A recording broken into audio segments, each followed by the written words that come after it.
오늘장 양대 지수 상승 마감했습니다.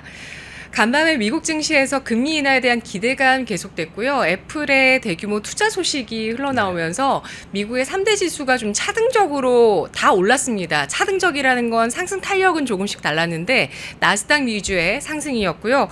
오늘 우리 양대 지수 코스피 위주의 상승이 나타났습니다. 오늘 코스피가 0.92% 상승하면서 3,227선 마감됐고요. 코스닥은 0.29%의 오름세 805포인트 선의 종가를 형성했습니다.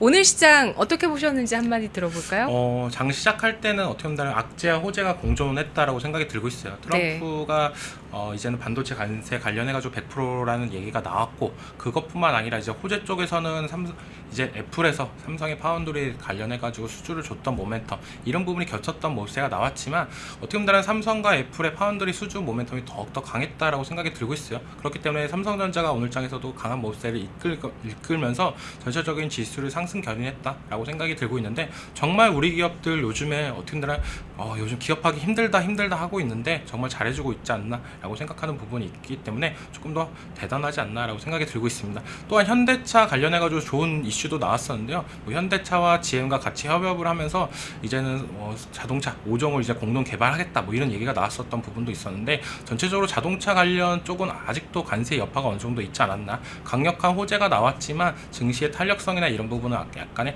아쉬움이 남았다라고 말씀을 해드리겠습니다. 네, 관세 여파 속에서도 이렇게 개별적인 이슈에 따라서 품목 관세에 우려가 있고 또 반영이 되고 있는 그런 섹터에서도 호재에 따른 움직임이 있었다는 것 확인해 볼 수가 있는데요. 오늘 원달러 환율은 하락했습니다. 원화 가치, 원화 강세 기록하면서 1381원 선의 종가를 형성했네요. 오늘 저희가 정치, 경제, 미슐랭으로 세 가지 주제를 준비했는데요. 관세부터 출발해 보도록 하겠습니다. 자, 상호관세 본격 시행을 하루 앞두고 있습니다. 현지 시간 7일부터 본격적으로 시행이 되는데요. 트럼프 대통령이 직접 판례를 들고 기자회견을 했었던 4월 2일 해방의 날 선언 이후로 4개월 만에 상호관세가 발효가 되는 것입니다.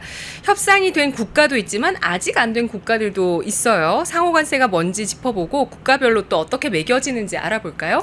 네, 상호관세는 알기 쉽게 말씀해드리면 미국과 무역을 하는 국가와의 무역 수지나 적자나 시장 개방의 정도에 따라서 미국이 상대방한테 이제 품목에 대한 부과를 하는 관세다라고 보시면 되는데, 각 나라마다 어떻게 보면 무역 수지나 이런 부분이 다르기 때문에 각자 퍼센트가 어느 정도 차이가 있지 않나라고 말씀을 해드리고 싶고, 전체적으로 봤을 때는 지금 제일 많이 지금 관세가 많이 맞고 있는 데가 브라질이지 않나라고 생각이 들고 있어요.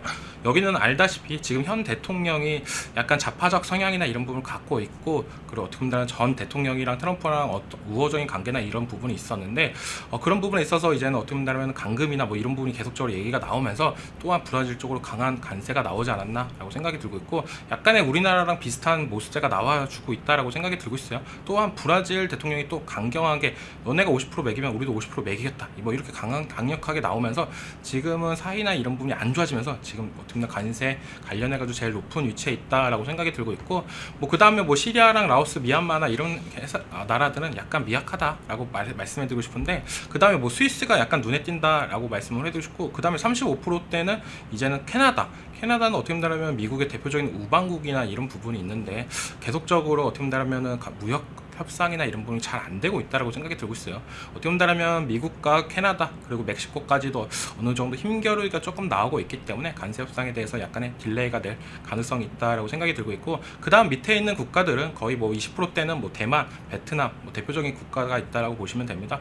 대만 같은 경우에 우리나라 진출한 기업들이 많기 때문에 어느 정도 20%는 선방하지 않았나라고 생각이 들고 있고, 대만도 20%를 냈는데 이제 15%를 받으려고 엄청난 노력을 하고 있다라고 생각이 들고 있습니다. 어떻게 보면 관세 협상이 빨리 됐던 나라들이 어느 정도 인센티브를 받았다라고 생각이 들고 있고, 그 다음 국가들 15%인 국가들 대한민국, 일본 그리고 유럽연합 대다수가 거의 다 긍정적으로 했던 나라들이 거의 다 15% 관세를 맞고 있다라고 생각을 하시면 되기 때문에, 전체적으로 봤을 때는 브라질이 지금 미국과 사이가 안 좋구나, 15%인 국가들은 그나마 미국과 어느 정도 사이가 괜찮구나 라고 보시면 된다라고 말씀을 해드릴게요. 네. 근데 이 모든 나와 있는 관세율이 그대로 시행될 수 있을지는 지켜봐야 되는 부분이 있습니다. 일본 같은 경우도 이게 완전히 결정된 게 아니라고 하면서 좀 네. 발칵 뒤집어졌다라는 얘기가 나올 정도로 그건 결국에 트럼프 대통령이 계속 그 양국 간의 관계 뭐 일단 명분은 무역 수지죠. 예, 네. 이런 것들을 잘 보면서 계속해서 이행이 잘 되는지, 우리의 협상과 약속이 이행이 잘 되는지를 체크하면서 관세율을 변동할 수 있다 이렇게 얘기했기 때문이고, 우리 같은 경우도 지금 상호관세 15% 받긴 했지만 2주 후에 백악관에서 만나자라고 했단 네, 말이죠. 맞습니다. 네. 그래서 그때가 이제 본 게임이다라고 생각이 들고 있습니다. 만나서 서명이 돼야 되는데 네. 아마 그 서명이 되기 위한 조건이 부합했는지 안 했는지, 완벽하게 말끔하게 협상이 마무리됐는지 여부에 대해서도 아직은 좀 불확실한 측면이 있어요. 네, 이제 어떻게 보면 트럼프가 진짜 원하는 거는 필리핀과 미국이 이제는 상호 관세 협상을 하면서 나왔던 부분이 방위 조약이나 이런 부분을 좀 더 새롭게 했다라고 생각이 들고 있어요.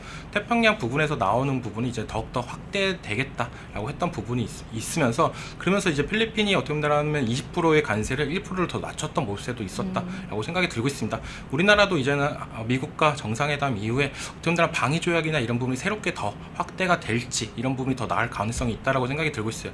지금 미국에서 제일 걱정하는 건 남중국해에서 이제는 만약에 싸움이 날 경우에 그거에 대해서 이제는 우리 동맹국들이 도와줄 거냐 안 도와줄 거냐, 약간 이런 부분에 있어서 미국은 약간의 테스트를 하고 있다라고 생각이 들고 있는데, 필리핀은 미국의 편을 들어준다라고 했었습니다. 그런 부분이 이제 우리나라도 그런 부분에서 나오지 않을까라고 생각하는 부분이 있기 때문에, 아직까지 지금 15% 나왔던 거는 아직 끝난 게 아니다. 진짜 어떻게 보면 정상회담 이후로 사인까지 완벽히 이루어져야, 그래야 이제는 우리 한숨을 놓을 수 있지 않나라고 생각하는 부분이 있다라고 말씀을 해드리고 싶습니다. 네, 평론가님이 아까 그 브라질 얘기하면서 우리와 비슷한 부분이 네. 있다 이렇게 얘기를 해주셨단 말이에요. 네. 그게 어떤 부분일까요? 어떻게 보면 지금의 정권이 갖고 있는 부분도 어떻게 보면 부정선거나 이런 부분이 계속적으로 얘기가 나오는 부분도 있고, 지금 전 대통령을 어떻게 보면 계속적으로 억압이나 이런 부분을 하는 부분도 있습니다. 그런 부분이 약간은 우리나라랑 비슷하다라고 말씀을 해드렸고, 그리고 또 되게 웃긴 게 전 대통령이랑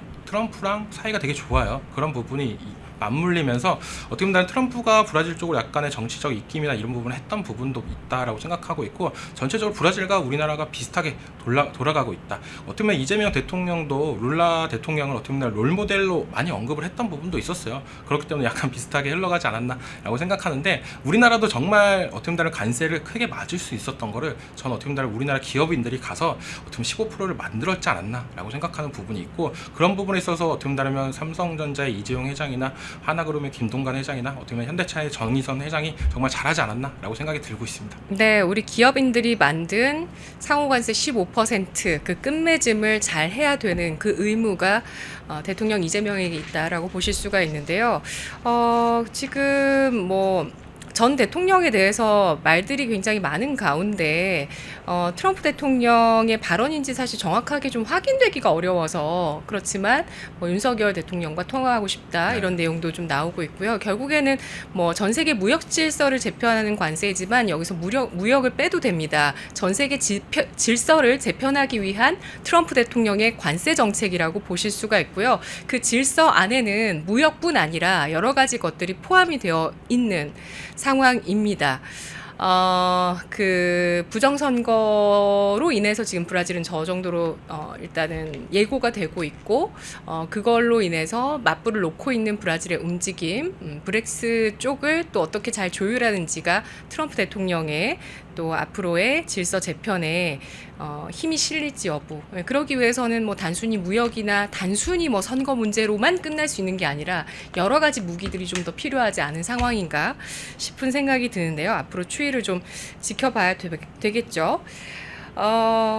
스위스 얘기를 해보겠습니다. 스위스 대통령이 예상을 뛰어넘는 39% 관세를 통보받고 바로 미국 워싱턴으로 트럼프 대통령을 만나러 가게 됐다고 합니다. 무엇 때문에 이렇게 높은 관세를 맞았을까요? 스위스의 수출 비중은 어느 정도 되는지 좀 알아보고요. 스위스의 경제 타격이 어느 정도로 예상되고 있는지 짚어주실까요? 스위스 같은 경우는 조금 31%를 예상했던 부분이 있었는데, 미국에서 어떻게 보면 전화 통화를 하다가 트럼프 트럼프가 화나면서 39%를 뭐 했다라고 했는데 그런 부분도 어느 정도 있지 않나라고 생각이 들고 있어요. 미국 입장에서는 너네가 400억 달러 정도의 무역 수지를 갖고 가고 있는데 왜 그것도 싫다고 하냐, 계속적으로 압박이나 이런 부분이 나왔던 부분이 있기 때문에 트럼프가 39%를 했고, 스위스 같은 경우에는 이제는 부랴부랴 이제 미국까지도 넘어가는 모세가 나오고 있지 않나라고 생각이 들고 있습니다. 스위스는 다들 알다시피 고급 시계나 의약품이나 이런 부분을 많이 하고 있다라고 볼 수가 있는데, 미국에 대한 비중이나 이런 부분을 봤을 때는 전체 수출 비중은 약 15% 정도예요. 그러니까 전체 대미 수출 비중이 약 65%인데 거기서 미국의 수출 비중이 15% 정도다라고 보시면 되는데, 이것도 어마어마한 큰 수치다라고 보실 수 있고, 만약에 스위스한테 39% 관세가 나온다라고 봤을 때는 어떻게 보면 스위스 입장에서는 큰 타격이 될 가능성이 높다라고 점쳐지는 부분이, 이제는 고급 시계나 이런 부분에 대해서 이제 가격이 더 올라갈 가능성이 있다라고 생각이 들고 있어요. 그렇다라고 본다면 미국인 입장으로는 이제는 어떻게 보면 이 시계를 정식 수입이 아니라 어떻게 보면 뒤로 이제는 어떤 정식으로 말고 다르게 갖고 올 가능성이 높기 때문에 어떤 기업 입장에서 더욱더 손해가 될 가능성이 있기 때문에 조금 더 큰 타격이 되지 않을까라고 생각이 들고 있습니다. 네. 트럼프 대통령이 그 판례를 통해서 예고했던 상호관세, 여기에서 스위스가 31%를 받았었는데, 이 협상 과정에서 지금 스위스의 대통령이 네. 10%도 충분하다라고 얘기를 하면서 그에 대한 이유를 설명한 것이 마치 트럼프 대통령을 가르치듯 했다. 맞아요. 라는 얘기가 있었단 말이죠.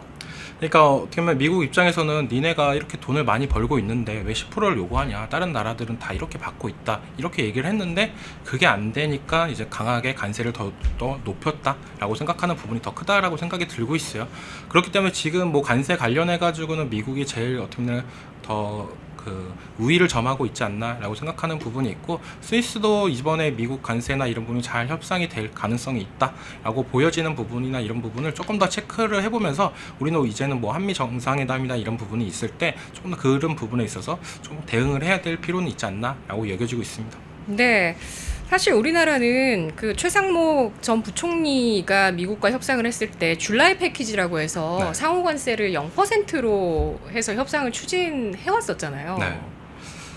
저는 그것도 충분히 가능성은 있다라고 생각이 들고 있어요. 요즘 시장을 돌아가는 모습세를 본다라고 봤을 때는 미국에서는 어떤 다른 중국과 어떻게 보면 이 상호 관세가 맨 처음 시작됐던 게 어디냐라고 본다면 네. 미국과 중국입니다. 맞습니다. 미국과 중국에서 계속적으로 시작했던 거, 어떻게 보면 1기 정권 때부터 계속적으로 얘기가 했던 게 관세 전쟁이었어요. 그랬던 부분이 이제 2기 와서는 이걸 전 세계로 돌리면서 얘기가 나왔던 부분. 그러니까 미국의 궁극적인 목표는 중국에 대한 어떻게 보면 수입 의존도나 이런 걸 많이 낮추려고 하는 모습세가 나왔다라고 생각이 들고 있습니다. 그렇다고 본다면 우리나라 기업들이 더욱더 가치가 저는 더 올라간다라고 생각하는 부분이, 지금 우리나라랑 중국이랑 경쟁하는 부분이 되게 많습니다. 물론 조선과 2차 전지 이쪽은 약간의 우리가 기술적인 측면이나 이런 부분은 우위에 있지만 물량적인 측면은 거의 안 좋다라고 먼저 말씀을 해드리고 싶어요. 앞서는 부분은 뭐 반도체나 이런 부분이 있지만, 그런 부분에 있어서 미국 입장에서는 중국을 계속적으로 잡고 있는 모습세가 이제 우리나라한테는 더 강하게 하지 않을까라고 생각하는 부분이 있기 네. 때문에, 저는 충분히 만약에 빨리 협상을 했더라면 더 잘 되지 않았을까, 0%까지도 진짜 되지 않았을까라는 기대감은 어느 정도 있다라고 말씀을 해드리고 싶습니다. 네, 맞습니다. 근데 15% 함께 잘한 건가? 그 얘기를 좀 하고 싶었던 거고요. 어쨌든 이 15%라도 잘 좀 조율이 돼서 끝맺음을 해야 되는데, 결국에 그와 관련해서는 우리가 미국 쪽에 지정학적 정말 중요한 위치에 있는 우리나라가 미국 쪽에 편에 설 것인지 중국 쪽에 편에 설 것인지에 대한 그 대답입니다. 근데 그런 사이에 지금 이재명 대통령은 휴가를 갔는데, 휴가를 간 기간 동안 친중적인 정책이나 법안들이 계속 통과가 되고 있다는 것이 깨림직한 대목이고요. 양곡법이라든지 또 무비자 입국 가능한 단체 관광객 중국에 대해서 허용하는 것, 내년 6월까지 지방선거가 있는 6월까지 허용한다는 부분 등등 여러 가지 것들이 부정선거에 대해서 지금 확신하고 또 시위하고 하시는 분들은 더더군다나 이 부분에 대해서 굉장히 깨름직하게 생각하십니다. 뭐 영상 같은데 많이 나왔거든요. 틱톡에 투표한 걸 막 자랑하고 보신 적 있으시죠? 네, 봤습니다. 네. 예, 이런 의혹들을 말끔하게 씻을 수 있는 특검이 반드시 필요하다라는 생각이 듭니다. 뭐 우리 뭐 다 결론 내린 문제인데 뭐 다시 얘기하지 말라 이런 게 아니라요. 이번 6.3 대선에도 그런 틱톡 영상들 정말 맞아요. 어이가 없었습니다. 그것도 뭐 네. 선거했던 영상도 있지만 그것보다 예. 또 짜증나는 거는 더 그거죠. 이제 어떻게 보면 소비 쿠폰 발급받은 거를 인증을 하는 모습세 그런 네네. 부분이 조금 어떻게 보면 내가 낸 세금을 저분들이 가져간다는 게 조금 아깝다. 건보료도 마찬가지입니다. 네, 다른 생각이 들고요. 그게 왜 가능하죠? 저도 모르겠어요. 왜 어떻게 본다면 대한민국에 살고 있고 한국인보다 왜 외국인들이 더 큰 혜택을 받고 있는지 조금 어떻게 본다면 한국에서 한국 사람을 사는 게 너무 힘들지 않나. 저는 그게 또 너무 안일하지 않나라고 생각이 들고 있고 그런 부분에 있어서 조금 더 개선이 될 필요는 있다라고 생각이 들고 있어요.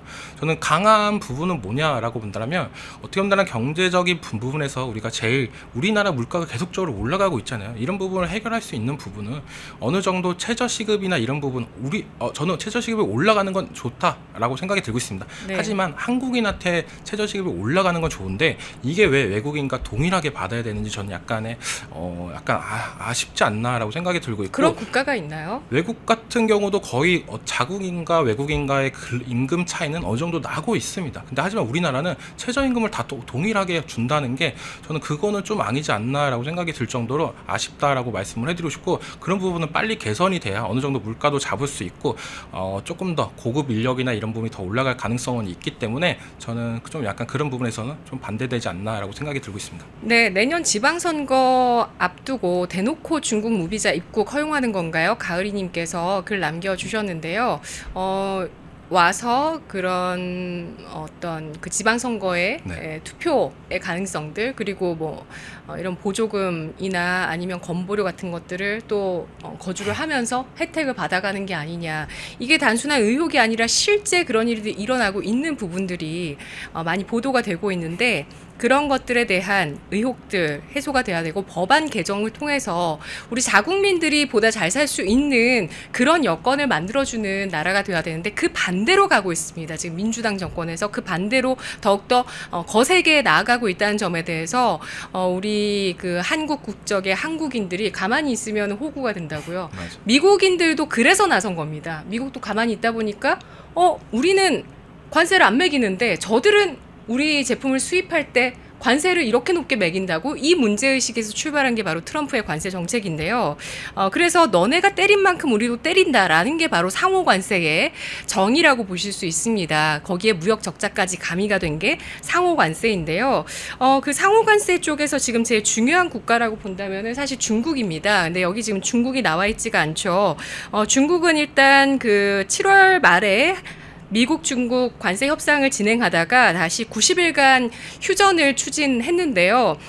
지금 8월 11일까지 미중 관세 휴전 시한인데 종료를 앞두고 있는 상황에서 90일 관세 협상 휴전을 협상단 측에서는 선택을 했지만 트럼프 대통령은 아직 이에 대해서 승인을 하지 않고 있는 상황입니다. 그래서 제일 중요한 관세 협상의 대상국인 중국 쪽의 협상은 아직 마무리가 되지 않았다는 점 짚어드리고요. 다음 넘어가 보시면 품목관세 보도록 하겠습니다. 계속 얘기가 이번 주에 나오고 있고 이슈가 되고 있는데요. 그 뭐 트럼프 대통령 반도체 의약품 관세, 품목 관세로 다음 주부터 뭐 매기겠다, 예고를 하겠다 이렇게 나오고 있습니다. 근데 철강 같은 경우에 미국 관세가 부과가 되게 되면서 7월에 대미 수출량이 급감했다는 소식이 있더라고요. 어떤 대책이 필요할까요? 대책은 뭐 관세를 낮추는 게 제일 좋다라고 생각이 들고 있는데 이번 관세 협상에서도 어떻게 보면 철강, 알루미늄 이쪽은 좀 빠져 있었던 게 너무하지 않나라고 생각이 들고 있습니다. 어떻게 본다면 일본은 관세 협상이 15% 가져가면서 네. US 스틸도 가져갔던 모습세가 있었는데 그렇게 된다라면 이제는 일본 같은 경우는 더욱더 철강이나 이런 쪽에서 더 강세가 될 가능성이 있다라고 생각이 들고 있고 이게 어떤 느낌이냐면요. 네. 이제는 미국에서 나오는 만약 현대차가 이제 우리나라 철판이 아니라 이제 일본산 철판을 사용할 가능성이 높다라고 생각이 들고 있어요. 그러니까 우리나라 자동차인데 거의 겉에 있는 철제나 철강 부품은 다 일본산을 쓴다라고 될 부분이 있기 때문에 이런 부분에서 되게 아쉽다라고 저는 생각이 들고 있고, 전체적으로 철강 관련 업종들이 되게 안 좋다라고 전 말씀을 해드리고 싶어요. 지금 거의 전년 동기 대비 수출량이 20% 정도 하락했던 모습세가 나왔는데 네. 이런 부분이 더욱더 가속화될 가능성이 있다라고 생각이 들고 있고, 현대제철 같은 경우에 이번 연도 초에 다들 알다시피 노조 파업까지도 나왔던 부분도 있었잖아요. 그러면서 이제는 뭐 임금 인상이나 보너스나 이런 걸 더 달라, 현대자동차만큼 주라 막 이렇게 얘기했던 부분도 있었는데, 그렇게 계속적으로 나오다가 이제 현대제철 같은 경우에 공장도 폐쇄했던 모습세도 나왔기 때문에 지금 철강이 정말 안 좋은데, 여기에 이제 노란봉투법까지도 계속적으로 얘기가 나온다라고 보면은 어떻게 본다면은 기업 입장에서는 정말 힘들어질 가능성이 있다라고 생각이 들고 있고, 다음 장을 한번 보여주시겠어요? 다음 네. 장을 보여주시면 지금 상위 10개 철강사가 있습니다. 여기서 보시면은 거의 다 1등이 중국 기업이고 2등이 루셈부르크, 3등이 중국, 그 다음에 네. 4등이 일본이에요. 야. 진짜 어떻게 본다면 US 스틸을 가져가면서 네. 1등을 노릴 수 있지 않나라고 생각이 드는 부분이, 일본이 뭐 그냥 뭐 그 뭐지 허세를 떨었다 뭐 그런 게 아니라 진짜 가능성이 있다라고 생각하는 부분이 있기 때문에 조금 긍정적인 포인트다. 그리고 저기 8위를 보시면은 이제 포스코 홀딩스가 있습니다. 우리나라 기업이죠. 우리나라 1등 철강 기업인데 이 기업까지도 이제는 수출량이나 이런 부분이 많이 줄어들 가능성이 있다. 이런 부분에 있어서 어떻게 보면 탈피를 할 수 있는 부분은 미국에 가서 공장을 지을 수밖에 없어요. 하지만 공장을 뭐 1년 2년 만에 지을 수 있는 부분이 아니기 때문에 어떻게 보면 공장이 완공되기 전까지 피해는 고스란히 받을 가능성이 있지 않나라고 생각이 들고 있고, 뭐 포스코만 가는 것도 아니고 현대제철까지도 미국에 이제 공장이나 이런 부분을 하는 부분이 있기 때문에 어떻게 보면 우리나라 노동자가 그만큼 많이 줄어든다라고 생각을 하시면 된다라고 생각이 들고 있어요. 그렇기 때문에 이 관세 협상이 지금은 뭐 되게 다들 좋다 코스피가 오르고 뭐 코스닥이 오르고 이렇게 해가지고 어떻게 보면 경제가 살아나냐라고 본다면 저는 그거는 아직은 아니다라고 생각이 들고 있습니다. 기업들은 네. 미국으로 이전이나 아니 공장을 이전하면서 어떻게 보면 살아날 방법을 만들고 있다라고 생각이 드는데, 진짜 어떻게 보면 한국에서 살고 있는 한국 사람들은 더욱더 공장이나 이런 부분이 옮겨질 때마다 더욱더 안 좋아지는 부분이 있기 때문에 이런 부분 얼른 관세나 이런 부분을 조금 더 낮추면서 가격 경쟁력을 가져갔으면 좋겠다라고 생각이 들고 있습니다. 상위 10대 철강사를 보시면 중국이 장악하고 있습니다. 네. 근데 철강만 그런 게 아니라 철강이나 화학이나 배터리 이런 여러 중요한 전통 제조업들이 중국 쪽으로 이렇게 섭렵이 되고 공급 과잉까지 일어나게 되면서 결국에 같이 경쟁하는 기업들은 그 제품 가격이 하락하게 되고 이런 것들로 인한 피해, 고사하게 되는 피해를 입는 것이 현실인데요. 너무나 과도하게 많이 만듭니다. 네, 중국은. 맞아요. 싸게만 많이 만든다라는 것들로 인해서 다른 경쟁 기업들의 타격을 주고, 그런 식으로 중국은 모든 산업들을 장악해 나가고 있는 모습이었고요. 그에 따라 철강에서 이런 공급 과잉 이슈, 또 중국이 이렇게 장악하고 있는 문제를 어찌 보면 해결하기 위해서 미국 쪽에서는 큰 한수를 뒀다고 볼 수 있겠죠. US 스틸을 일본 쪽으로 매각하는 걸 내부적으로 반대하는 목소리도 굉장히 많았었지 않습니까? 네. 근데 줬다라는 것은 그만큼 미국이 일본을 신뢰를 하고 있다라고 하고 있다는 생각하고 거고, 있어요. 충분히 일본에 혜택을 줬습니다. 미국이. 네. 그렇죠? 그렇죠. 충분히 우리가 딱 뭐 객관적인 수치로만 보면은 뭐 일본은 15% 5,500억을 했는데 우리나라는 15%뭐 3,500억을 했는데 뭐 이렇게만 보실 수가 있는데, 일본은 정말 US 스틸 어떻게 보면 우리가 다들 알고 있을 거예요. 이 어떻게 보면 이 철강이나 이 산업이 엄청나 큽니다. 우리가 어떻게 본다면 자동차 그리고 모든 제품들을 다 만들 때마다 다 들어가는 필수 요품이에요. 그러니까 어떻게 본다면 산업의 제일 기초가 될 수 있는 부분이 있는데, 그 부분을 일본한테 넘겼다는 거는 네. 이제는 미국 입장에서는 일본을 그만큼 신뢰할 수가 있지 않나라고 생각이 들고 있고, 어떻게 보면 미국은 다 어떻게 보면 방위 제품들, 비행기, 조선 뭐 이런 부분 다 이제는 일본에서 만들고 있는 철강 제품을 사용한다고 봤을 때 우리나라 기업 입장에서는 조금 아쉽다. 진짜 정말 우리나라 포스코가 8등인데 저게 더 내려가지면 안 되면 큰일 날 텐데 라고 생각하는 부분도 있고, 그런 부분이 어떻게 본다면 이번에 미국의 공장이나 완공하는 부분이 29년도예요. 지금 25년도인데 네. 어떤가요? 포스코 포스코랑 현대제철이랑 미국 공장이 어느 정도로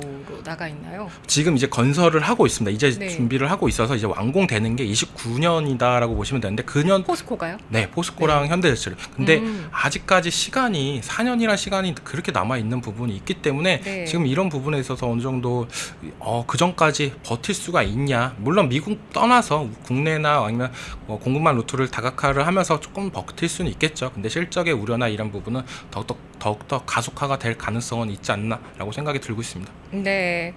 포스코와 현대제철의 제철소 미국의 루이지애나주에 2029년 완공 예정이라고 합니다. 그런데 이런 어떤 관세 협상에 따른 판도 변화들로 인해서 일본이 받은 US 스틸이라는 선물로 인해서 일본은 세계 1위의 철강 기업을 배출할 수 있는 이런 기회를 맞이한 반면에 우리는 오히려 순위가 좀 낮아질 수 있는 네. 그런 리스크에 직면했다는 점 짚어주셨는데요. 트럼프 대통령 다음 주에 의약품과 반도체 쪽에 품목관세 발표를 예고했습니다. 특히 의약품은 고율의 관세를 예고를 하기도 했었고요.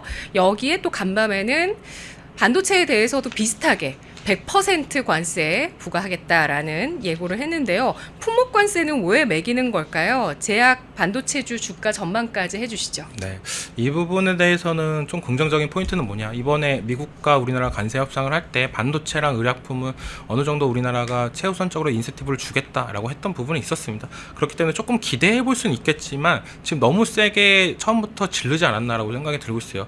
의약품 같은 경우에는 1년에서 1년 6개월 사이에 150% 정도, 그리고 네. 그 이후에는 250%까지도 확대한다라고 했던 부분이 있기 때문에 지금 뭐 제약바이오 공장들은 다 이제 미국으로 이전을 할 수밖에 없지 않나라고 생각이 들고 있습니다. 아직은 많이 안 갔죠, 우리나라 네, 의약품 아직은 쪽은? 움직이지는 않았습니다. 하지만 우리가 이번에 감세 협상을 하면서 2천억 달러 부근을 본다라고 보면 거기에 이제는 힌트가 어느 정도 있다라고 생각이 들고 있어요. 누가 갈까요? 반도체 그리고 2차 전지, 예. 제약바이오 예, 뭐 예. 이런 기업들에 대해서 그리고 조선은 1,500억 달러 이렇게 얘기를 그렇죠. 했던 부분이 있었는데 네. 그런 부분에서 이제 제약바이오 기업들이 많이 옮길 가능성이 있습니다. 뭐 셀트리온 같은 경우도 미국에 7천억을 들여서 공장을 인수하겠다 그렇죠. 얘기가 나왔었던 부분이 있고 네. 뭐 삼성바이오로직스나 이런 기업들도 이제 미국으로 진출할 가능성이 있기 때문에 어떻게 본다면은 인력의 가속화나 이런 부분이 많이 이탈이 될 가능성이 있고 그런 부분에 있어서 조금 제약바이오 기업들이 조금 더 그런 부분이 나오지 않을까. 이게 조금 아쉬운 부분이 SK 바이오팜이라는 기업이 있어요. 이 관세 발표 나오기 전 하루 전날 실적 발표가 나오는데 미국의 수출량이나 이런 부분이 많이 나오면서 실적이 홀실적이 나왔어요. 그래서 그날 20% 정도로 올랐습니다. 하지만 다음날 이 트럼프가 이제 의약품 관세를 얘긴다라고 하면서 이제 10%가 넘게 빠지면서 오늘장까지도 계속적으로 빠지면서 이번에 실적이 잘 나와서 올라갔던 부분을 다 반납하는 모습도 나왔어요. 그러니까 그런 흐름을 어떻게 해석해야 될까요? 결국에는 SK 바이오팜은 수출을 미국 쪽에 잘하고 있는 기업이에요. 네, 그렇죠. 근데 관세 얘기가 나오니까 주가를 다 토해냈네요. 네. 상승한 부분을. 그러니까 기업 입장에서는 어떻게 보면 미국에 공장이 없는데 수출을 많이 하고 있는 기업들은 이제 악재를 작용할 가능성이 높다라고 생각이 들고 있어요. 핵심은 미국 공장이네요. 네. 그런 걸 탈피하기 위해서는 기업 입장에서는 이제 미국으로 갈 수밖에 없지 않나. 울며 겨자 먹기로. 아무리 한국이 좋고 한국에서 공장을 짓고 뭘 하고 싶어도 미국으로 갈 수밖에 없는 부분이 생기고 그런 부분에 있어서 어느 정도 노란봉투법과 마찰도 생길 가능성이 있다고 저는 생각이 들고 있어요. 참 어떻게 본다면 한쪽에서는 가라고 하고 한쪽에서는 가지 말라고 하고 약간 이렇게 될 가능성이 누가 가라고 하고 누가 가지 말라고 하는 정부에서는 거니까. 이제 미국에 어느 정도 예. 관세 협상을 하면서 투자나 이런 부분을 약속했기 때문에 정부에서는 이제 가라고 하는데 이제는 노조나 이런 부분에 있어서 이제 해외 공장 이전이나 이런 부분에 대해서 반대를 할 수도 있지 않나. 그렇게 된다면 기업 입장에서는 어떻게 해야 되는지 이런 부분에 대해서 정부 입장이나 이런 부분이 명확하지 않는 부분이 예. 있기 때문에 정말 지금 기업하기 정말 힘든 환경에 있지 않나라고 생각이 들고 있습니다. 노란봉투법은 지금 탈한국을 예고하는 이슈가 되고 있습니다. 예, 암참이나 유럽 상공회의소 쪽에서 네, 맞아요. 이 노란봉투법을 시행하면 우리가 더 이상 우리 해외 기업들이 한국에 있을 이유가 없다 이런 얘기들을 한단 말입니다. 네, 노란봉투법을 하면 정말 있을 필요가 없죠. 정말. 그럼 누가 남습니까? 한국에 어떤 기업이 남습니까? 그래서 이번에 어떻게 보면 더 가속화가 되지 않을까라는 생각도 들고 있고 예. 그런 부분에 있어서 우리 지금 시청하시는 분들이 계속적으로 잘 알고 계셔야 기업들은 살아남지만 우리가 어떻게 대처를 해야 되는지 이런 부분에 있어서 제일 많은 관심을 가져줘야 된다라고 생각이 들고 있습니다. 네. 조선 같은 경우는 이번에 1,500억 달러의 투자 예고를 하면서 협상에 또 좋은 키가 됐었고 네. 마스카 프로젝트가 또 좋은 협상의 트리거였다라는 얘기가 나오는데 이미 하나오션은 그러니까 하나그룹, 하나 시스템이 100% 지분 갖고 있더라고요. 네. 하나그룹 쪽에서는 미국의 필리조선소를 또 인수를 하게 되면서 좋은 미국의 어떤 생산 거점을 마련했고 이 의약품 품목관세 같은 경우들도 시행이 된다라는 예고가 나오고 협상이 있으면서 셀트리온이 먼저 미국 기업 인수에 대한 그런 이슈를 내놓았고요. 삼성바이오로직스도 역시 뭐 투자나 인수에 대한 모멘텀을 내놓을 가능성이 있다 이렇게 보셨는데요. 결국에 의약품, 반도체, 품목관세의 명분은 뭐라고요? 어떻게 정리할 수 있는 거죠? 품목관세의 이 목적은 어떻게 보면 미국이 더 강해지기 위해서 어떻게 보면 기존에 갖고 있었던 뭐 패권이나 이런 부분을 더욱더 강화한다라고 볼 수가 있고 우리는 계속적으로 이때까지 손해만 봐왔다 이런 부분에 있어서 우리랑 맞맞는 기업, 맞맞는 나라들은 어느 정도 우리랑 비슷한 대우를 받겠지만 만약에 아닌 나라들은 더욱더 관세를 때릴 거다라고 생각하는 부분이 있기 때문에 어떻게 전체적으로 미국한테 힘을 실어주는 기업들은 더욱더 잘 살 가능성은 저는 있다라고 생각이 들고 있어요.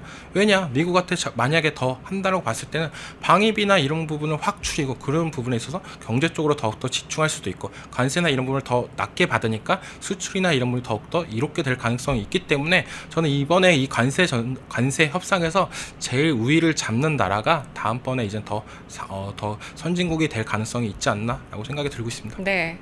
관세 협상에서 우위를 잡는다는 뜻은 결국에 미국이 원하는 것을 내어주면서 네, 맞습니다. 미국이 원하는 방향 속에서 우리가 큰 수혜를 가져갈 수 있는 기회를 놓치지 않는 거라고 볼 수 있겠네요. 그렇죠. 네. 지금 미국도 많은 걸 필요하고 있습니다. 이번에 관세 협상 끝나고 나서 딱 느끼니까 우리나라 15%보다 더 낮게 받을 수도 있었다라고 생각하는 부분이 반도체 관련해가지고 계속적으로 러브콜이 오고 있어요. 삼성전자 같은 경우도 테슬라를 떠나서 이제 애플에서도 파운드리 관련 수주를 주는 모습세가 나오고 있고 정말 큰 호재죠. 네, 2차 전지 관련해가지고도 네. 계속적으로 테슬라에서 LG 에너지 솔루션한테 수주를 주는 모습세도 나오고 있고 왜 그러냐라고 본다면 우리나라 기업들이 어느 정도 선제적으로 미국 공장을 만들었던 부분도 있고 그런 부분에 있어서 중국이 물론 미국에 공장을 짓는다라고 해서 미국에서 또 긍정적으로 볼까요? 전 또 아니다라고 생각이 절대 들어요. 허락 안 한다던데요. 해도 가격 경쟁력이 안 될 가능성이 높습니다. 왜냐하면 예. 기술적인 측면이나 이런 부분이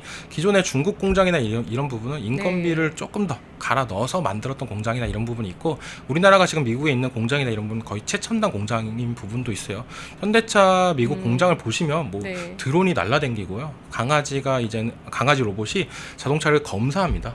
고장난 잘못된 부분이 있나 없나 이런 부분을 검사하는 부분도 있고 그런 부분이 있기 때문에 미국이 아마 우리나라 손을 더 들어줄 가능성은 있다라고 생각하는 부분이 있기 때문에 뭐 관세 협상에 대해서 물은 건너갔다라고 생각이 들고 있어요. 하지만 기업들의 수주 모멘텀이나 이런 부분을 흘러가는 모습을 봤을 때는 조금 저는 더 낮게 받을 수도 있지 않았나라는 네. 생각이 들고 있습니다.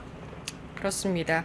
뭐 관세가 시행되면서 미국 쪽에서 이득을 본 부분들이 많기 때문에 이런 것들을 미국 국민들에게 관세의 이익분을 골고루 나눠주는 약 82만 원 정도가 될 거라고 합니다. 그 법안도 추진하고 있다고 하고요. 또 이렇게 협상하면서 미국이 투자금을 많이 확보했죠. 네, 확보를 많이 했죠. 이거를 어디에 쓰면 좋겠다 하는 상상을 하신 게 있던데. 아니야. 그거는 그냥 저의 내피설이었고, 뭐, 어차피 미국 같은 경우는 돈을 많이 했던 부분에 대해서 예. 거의 미국 내에 투자나 이런 부분을 많이 1차적으로 할 가능성이 높다라고 생각이 들고 있어요. 네. 왜냐? 제일 강조했던 건 뭐냐? 트럼프가 강조했던 건 미국이 더 잘 살기 위해서는 취업자나 이런 부분을 더욱더 늘리겠다라고 했던 부분이 있기 때문에 그런 부분에 있어서 미국의 투자가 더욱더 늘어나지 않을까라고 생각이 들고 있습니다. 알겠습니다. 품목관세를 예고했던 그 분야들에서 반도체, 의약품, 또 조선은 이미 투자를 했군요. 네. 예, 조선 제외하고 뭐 철강, 조선도 알미늄, 좀 웃긴 얘기가 자동차. 웃긴 얘기가 났죠. 예. 조선 뉴스가 나왔었는데 좀 네. 웃긴 뉴스가 미국에서 노조의 인력을 보내지 말라라고 했던 뉴스가 나왔어요. 그러니까 인력을 미국에 협상 보내서 조건인가요?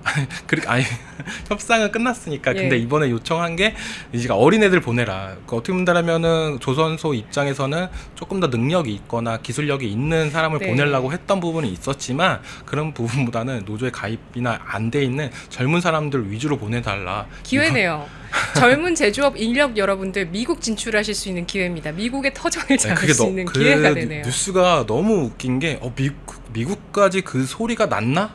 당연하죠. 다 알고 있죠. 우리 혹시 노조가 그게 얼마나 강성인지. 우리 총리의 형인 분이 계속 미국에서 그 반미 시위하고 반미 계시잖아요. 시위를 하고 있기 때문에 약간 K 노조가 약간 소문이 났나 싶어가지고 이건 어떻게 보면 약간의 쪽팔리지 않나라고 생각이 들고 있습니다. 네, 미국이 또 인권 문제도 잘 알고 있을 겁니다. 아까 인권에 대한 얘기가 채팅창에 올라오면서 인권 유린 특검해야 된다라고 얘기하셨는데요. 예, 적극적으로 동감을 하고요. 예, 의문사 특검도 같이 해야 된다고 생각을 하고 있습니다.